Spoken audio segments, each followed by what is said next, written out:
Je reste fasciné par une couverture qui pour moi est un chef-d'œuvre de la bande dessinée, qui est celle du Lotus bleu d'Hergé. Il y a eu plusieurs variantes de cette couverture. Il y a la couverture de l'édition noir et blanc qui est retravaillée fortement pour la version couleur. Mais c'est une couverture qui reste dans toutes les mémoires. D'abord, première étrangeté, l'album s'appelle le Lotus bleu et cette couverture, elle est presque uniformément rouge. C'est une provocation. Ensuite, l'album se passe essentiellement en Chine, et ici, de la Chine, nous avons quoi? Une lampe, un vase et un dragon.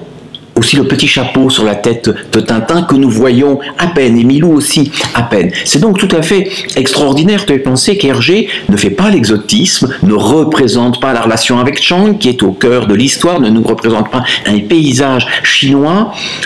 Il condense une ambiance mystérieuse en une image. Or, que fait-il? Il part à l'époque d'un document qu'il a vu dans une revue avec un dragon, mais un dragon de papier peint. Mao Tse-tung parlera plus tard de tigre de papier, là c'est vraiment un dragon de papier.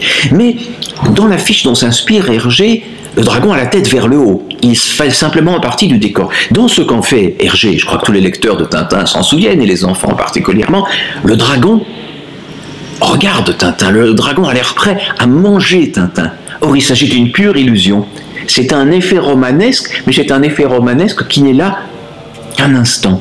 Donc, cette couverture ne nous dit quasi rien de l'album, et pourtant elle est inoubliable. Elle est inoubliable aussi graphiquement, parce que le titre, comme le dragon, sont dans un noir extrêmement fort. Vous savez qu'Hergé aimait dessiner sa lettre, et donc on a là cette présence du rouge, du noir, le bleu par toute petite touche, mais une sorte de franchise qui fait qu'on ne sait pas vraiment où s'arrête le titre et où commence le dessin.